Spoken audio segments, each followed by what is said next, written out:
بسم اللہ الرحمن الرحیم۔ السلام علیکم۔ آج میں آپ کو فردوس ابلیس کی داستان سناؤں گی، ایک ایسی جنت جو ابلیس کے چیلے حسن بن صباح نے بنائی تھی۔ حسن بن صباح ایک ایسا نام ہے جس سے شاید ہی کوئی مسلمان ناواقف ہو۔ یہ نام ذہن میں آتا ہے تو وہ بہشت جنت ارضی لازماً یاد آتی ہے جو حسن بن صباح نے وادی الموت میں بنائی تھی۔ ایک بار جو اس بہشت میں داخل ہو گیا، وہ اپنے دین و ایمان، اپنے ماں باپ اور بچوں کو، دنیا کو اور اللہ کو بھی بھول گیا۔ حسن بن صباح کو اپنا باپ اور نعوذ باللہ اپنا خدا بھی مان لیا۔ حسن بن صباح نے اسے کہا کہ اپنے خنجر سے اپنا پیٹ چاک کر دو، پھر تم ہمیشہ اسی بہشت میں رہو گے جو اس بہشت سے زیادہ دل نشین اور سحر انگیز ہوگی۔ اس بہشتی نے پلک جھپکتے خنجر نکالا اور اپنا پیٹ چاک کر لیا۔ کسی سے حسن نے کہا کہ اس محل کی چھت پر چڑھ جاؤ اور اپنے آپ کو سر کے بل زمین پر گراؤ، تو اس شخص نے فوراً حکم کی تعمیل کی اور اتنی بلند چھت سے سر کے بل کود کر جان دے دی۔ یہ تھے حسن بن صباح کے فدائین، جو اپنی جان دینے یا کسی دوسرے کی جان لینے کو یوں سمجھتے تھے جیسے پانی کا گھونٹ پی لیا ہو۔ تاریخ کو لرزہ برندام کر دینے والی اس داستان میں آپ کو ایسے ہی چند ایک واقعات ملیں گے جن کی تاریخ گواہی دیتی ہے۔ اس تاریخی داستان میں آپ کو ایسی دلچسپیاں ملیں گی جو آپ کو حیرت زدہ بھی کر دیں گی، آپ کی جذباتی دنیا کو زلزلے جیسے جھٹکوں سے ہلا ڈالیں گی اور آپ سوچوں میں کھو جائیں گے کہ یہ سب کیسے ہوا۔ یقین نہیں آتا کہ صرف ایک انسان نے لوگوں کے دلوں میں اپنی ایسی عقیدت پیدا کر لی کہ لوگوں نے اپنے ہوش و حواس بھی اس کے حوالے کر دیے اور دنیا سے لا تعلق ہو کر اسی کے ہو کے رہ گئے۔ حیران ہونے والی کوئی بات نہیں، حسن بن صباح نے انسان کی فطری کمزوریوں کو ابھارا، انسانی فطرت کی دکھتی رگوں کو مٹھی میں لیا اور انہیں ہپناٹائز کر لیا۔ اس دور میں علم نفسیات کا وجود نہیں تھا، آج کی ہپناٹزم سے بھی کوئی واقف نہیں تھا، لیکن انسان اپنی تمام تر انسانی اور نفسیاتی کمزوریوں کے ساتھ موجود تھا، اور انسان کو گمراہ کرنے والے اپنی ابلیسیت کے ساتھ موجود تھے۔ یہ کہنا غلط نہیں کہ حسن بن صباح جیسا ماہر نفسیات اور ہپناٹائزڈ تاریخ نے نہ کبھی پہلے دیکھا تھا اور نہ اس کے بعد۔ اللہ کے بھیجے ہوئے پیغمبروں نے لوگوں کو انسانی عظمت کی راہ پہ ڈالا تھا، لیکن حسن بن صباح نے اپنے پیروکاروں کو انسانیت کی راہ سے ہٹا کر ابلیسیت کی راہ پہ ڈال دیا۔ بن صباح کی بہشت کی اصل حقیقت حشیش میں پوشیدہ تھی۔ حشیش کو عام فہم زبان میں بھنگ کہا گیا ہے، لیکن یہ بھنگ سے ملتا جلتا ایک پودا تھا جس کا نشہ بھی بھنگ سے ملتا جلتا تھا، مگر اثرات بھنگ سے زیادہ کچھ اور مختلف تھے۔ اس نشے کے تحت انسان بڑے ہی حسین تصورات دیکھتا اور انہیں حقیقت سمجھتا تھا۔ اس نشے کے ساتھ حسین و جمیل لڑکیاں فردوس ابلیس کو مکمل کر دیتی تھیں اور ان لڑکیوں کو خصوصی ٹریننگ دی ہوئی جاتی تھی۔ یہی انسان کی وہ کمزوریاں ہیں جو اسے اللہ کی جنت سے نکلوا کر ابلیس کی بہشت میں پہنچا دیتی ہیں۔ عورت، نشہ، حقائق سے فرار اور لذت پرستی۔ حسن بن صباح کے پیروکاروں، خصوصاً اس کے فدائیوں کو حشیش شین کہا جاتا تھا، کیونکہ وہ حشیش کے نشے میں اپنی تمام پراسرار کارروائیاں کرتے تھے۔ پھر انہوں نے بڑی بڑی شخصیات کو قتل کرنے میں خصوصی شہرت حاصل کی تھی۔ انہوں نے صلاح الدین ایوبی پر 4 قاتلانہ حملے کیے تھے، اور غالباً ایوبی وہ واحد شخصیت تھی جسے حشیشین قتل کرنے میں ناکام رہے، ورنہ ان کے ہاتھوں میں کوئی زندہ نہیں رہتا تھا۔ اس داستان میں آپ کو یہ تفصیلات بھی ملیں گی کہ انہوں نے کیسی کیسی شخصیات کو کیسے کیسے طریقوں سے قتل کیا۔ زمین پر ایک جنت شداد نے بنائی جو آج تک باغ ارم کے نام سے مشہور ہے۔ اس نے جنت کی تمام تر رنگینیاں اور رعنائیاں سمو ڈالیں۔ اس جنت میں اس نے حوروں کو بھی لا بسایا۔ یہ حسین اور نوجوان لڑکیاں تھیں۔ شراب کے مٹکے رکھوا دیے اور سحر انگیز اہتمام کیے۔ جنت مکمل ہو چکی تو شداد اپنی جنت دیکھنے کے لیے گیا، مگر جنت کے دروازے پر قدم ہی رکھا تھا کہ تیورا کر گرا اور مر گیا، اور اس دنیاوی خدا کو اپنی جنت میں قدم رکھنا بھی نصیب نہ ہوا۔ روایت ہے کہ اللہ بزرگ و برتر نے فرشتہ اجل سے پوچھا کہ کیا تجھے کبھی کسی نے جسم سے روح نکالتے ہوا ہے؟ ہاں اے پروردگار عالم، فرشتہ اجل نے جواب دیا، 2 بار۔ ایک بار ایک جہاز سمندر میں ڈوب گیا تھا، مسافروں میں سے صرف ایک ماں زندہ بچی تھی جس کی گود میں 2 یا 3 ماہ کی عمر کا بچہ تھا، وہ بچے کو بھی زندہ نکال لائی تھی۔ باری تعالیٰ آپ نے حکم دیا کہ اس عورت کی روح نکال لاؤ۔ مجھے بہت دکھ ہوا کہ ماں زندہ نہ رہی تو بچے کا کیا بنے گا، لیکن خدائے بزرگ و برتر، موت و حیات آپ کے اختیار میں ہے، میں نے آپ کے حکم کی تعمیل کی۔ اور دوسری بار، اے پروردگار عالم، فرشتہ اجل نے کہا، شداد ایک بادشاہ تھا، اس نے بڑی محنت سے جنت بنائی تھی، اس پر تمام خزانے لٹا دیے تھے، اس کی تکمیل میں اس کی عمر کا ایک حصہ گزر گیا تھا۔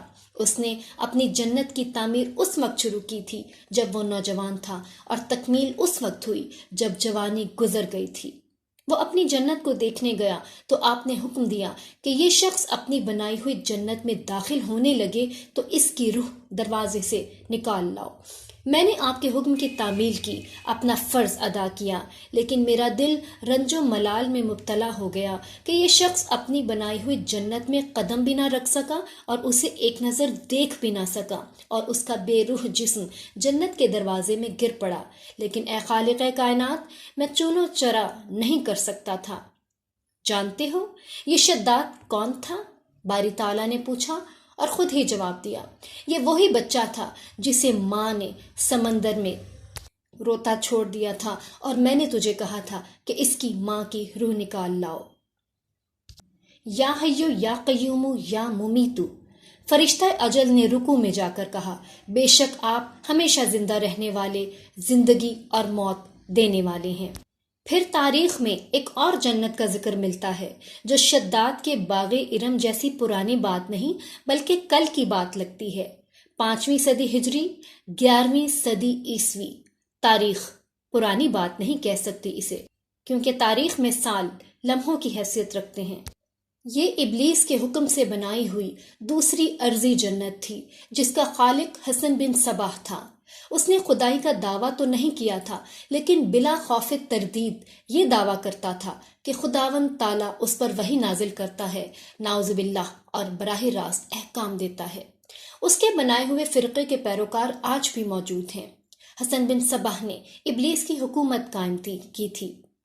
اس نے جو فرقہ بنایا تھا وہ انتہائی خوفناک سازشوں، زعماء کے قتل اور بے حد شرمناک اور ہولناک گناہوں کی وجہ سے مشہور ہوا۔ اس فرقے کی بنیاد ہی بدی پر رکھی گئی تھی۔ جتنی بھیانک وارداتیں حسن بن صباح نے کروائیں وہ سن کر آج بھی رونگٹے کھڑے ہو جاتے ہیں۔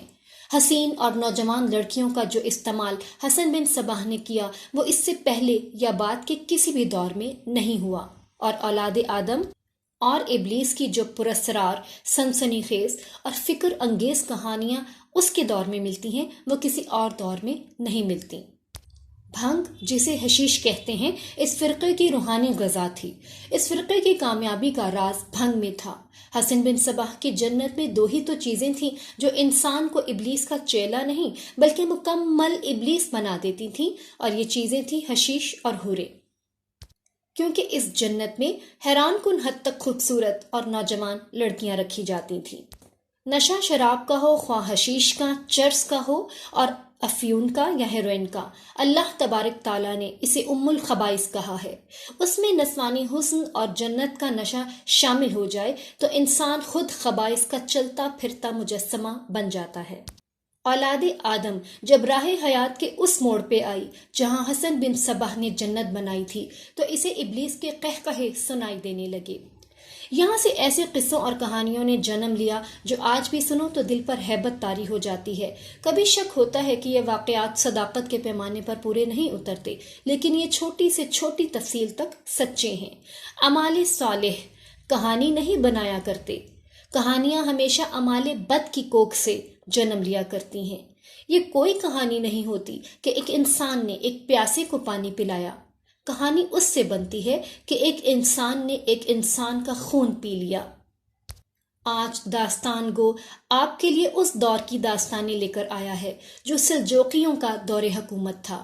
خلافت بغداد کی چولیں ڈھیلی ہو گئی تھیں، اسلام کا پرچم یوں پھڑ پھڑا رہا تھا جیسے شمع بجھنے سے پہلے ٹمٹمایا کرتی ہے۔ اللہ نے اپنے دین کو ہر دور میں سنبھالا اور سہارا دینے کا سبب پیدا کیا ہے۔ اس پرآشوب دور میں جب خلفاء ہوس اقتدار سے دیوانے ہو کر اپنے فرائض کو بھلا بیٹھے تھے اور مسلمانوں کی عسکری قوت خلفاء کی عدم توجہی کی وجہ سے روز بروز کمزور ہوتی چلی جا رہی تھی، اللہ نے سلجوقیوں کو بھیجا۔ ان ترک جنگجوؤں نے اسلام کے گرتے ہوئے پرچم کو تھاما، دین کی بنیادیں مستحکم کی، طوائف الملوکی کا خاتمہ کیا اور صلیبی لشکروں کے آگے سیسا پلائی ہوئی دیوار کھڑی کر دی۔ اس دور میں فرقہ باطنیہ نے سر اٹھایا اور حسن بن صباح ابلیس کے روپ میں سامنے آیا اور جسد اسلام کا کینسر بن گیا۔ حسن بن صباح آیا کہاں سے تھا؟ یا حسن بن صباح کون تھا؟ اس کا باپ خراسان کے شہر طوس کا رہنے والا تھا۔ اس کا نام علی بن احمد تھا اور وہ طوس میں پیدا ہوا تھا۔ اس کا باپ شہر رے میں جا کر رہائش پذیر ہو گیا تھا۔ رے کا حاکم ابو مسلم رازی تھا۔ علی ابن احمد نے ابو مسلم رازی تک رسائی حاصل کر لی تھی۔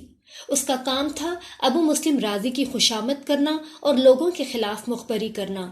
وہ چاہتا تو کسی شریف آدمی کو ناکردہ گناہ میں گرفتار کرا دیتا اور کسی مجرم کو جھوٹ کے ذریعے بے گناہ ثابت کرا دیتا۔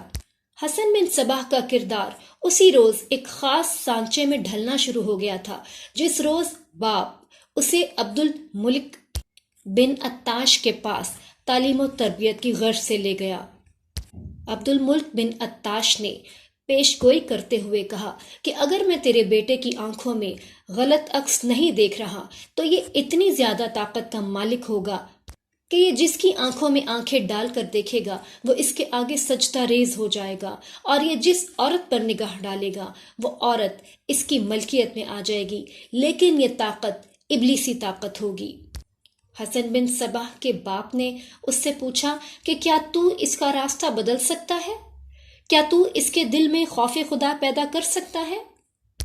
ابن عطاش نے کہا کہ دنیا کا بادشاہ خدا ہے، سب مانتے ہیں کہ یہ دنیا خدا نے بنائی ہے اور ایک روز خدا اسے تباہ کر دے گا اور یہ قیامت ہوگی، لیکن خدا کے بندوں کے دلوں پر ابلیس کی حکمرانی ہے، اسے کہتے ہیں ابلیسی قوت۔ علی بن احمد نے کہا کہ میں کہتا ہوں میرا بیٹا نام پیدا کرے۔ نام پیدا کرے گا؟ ابن عطاش نے کہا نام بھی ایسا پیدا کرے گا کہ رہتی صدیاں اسے ہمیشہ یاد کرے گی، لیکن اس کی تاریخ خون سے لکھی جائے گی، اس پہ گناہوں کی سیاہی کے حاشیے ہوں گے۔ پارسائی میں کیا رکھا ہے ابن عطاش؟ علی بن احمد نے ایسی مسکراہٹ سے کہا جو مسرت سے خالی تھی، میں بچہ تیری شاگردی میں بٹھا رہا ہوں، اسے ایسے رستے پہ ڈال دے کہ تجھ جیسا عالم بن جائے۔ علی بن احمد اپنے بیٹے حسن کو عبد الملک بن عطاش کے حوالے کر کے چلا گیا۔ حسن بن صباح نے اپنے اتالیق سے کہا کہ میں محسوس کرتا ہوں کہ میں قتل کروں گا یا قتل ہو جاؤں گا، کیا آپ میری رہنمائی کر سکتے ہیں؟ ابن عطاش نے کہا صرف میں ہوں، میری سوا اور کوئی نہیں جو تیری رہنمائی کر سکے، لیکن حسن تجھے اپنے باپ سے اجازت لینی پڑے گی۔ مجھے کسی اجازت کی ضرورت نہیں، میرے بزرگ اتالیق، حسن نے دو ٹوک لہجے میں کہا۔ میں یہ جانتا ہوں کہ میں وہ سیلابی دریا ہوں کہ میرے سامنے جو رکاوٹ آئی وہ تنکوں کی طرح بہہ جائے گی۔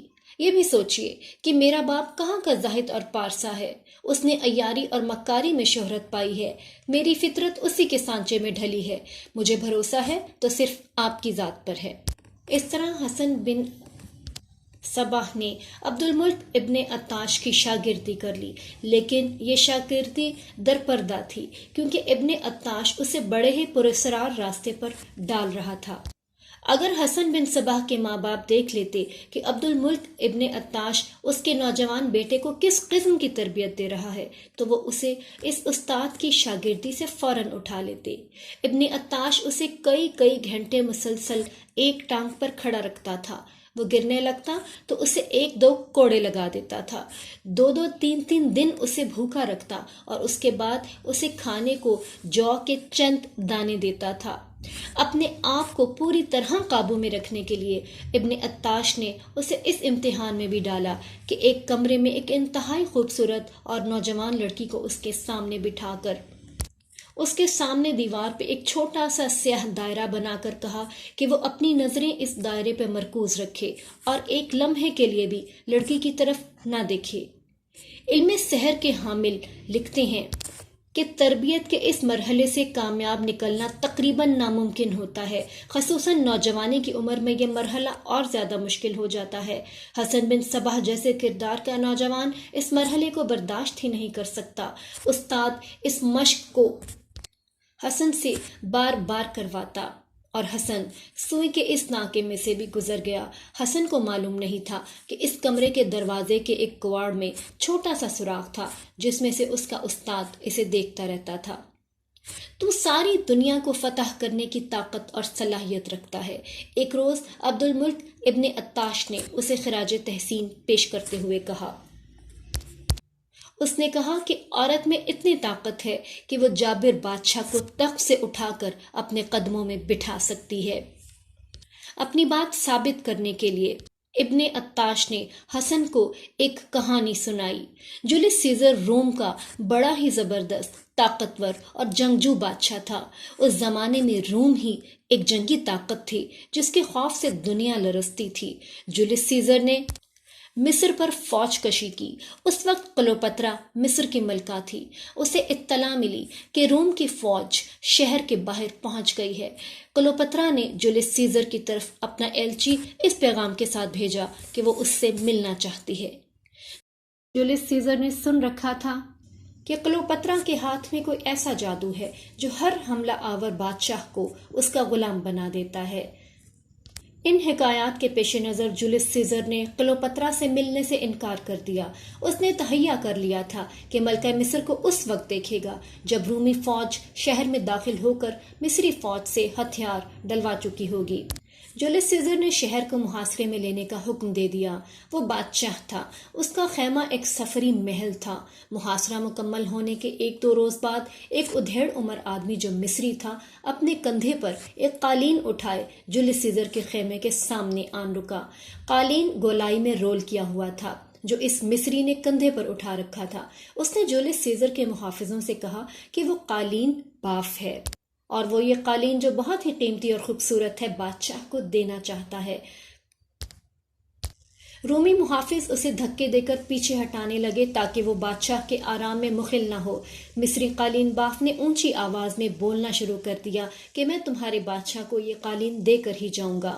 یہ شور شرابہ خیمے میں جولیس سیزر کے کانوں میں پڑا تو اس نے وہیں سے حکم دیا کہ یہ جو کوئی بھی ہے اسے اندر بھیج دو۔ محافظوں نے اسے خیمے میں بھیج دیا۔ خیمے میں جا کر مصری نے جولیس سیزر سے کہا کہ وہ ایک بار قالین دیکھ لے۔ جب یہ قالین کھولا گیا تو اس میں سے کلوپترا نکلی۔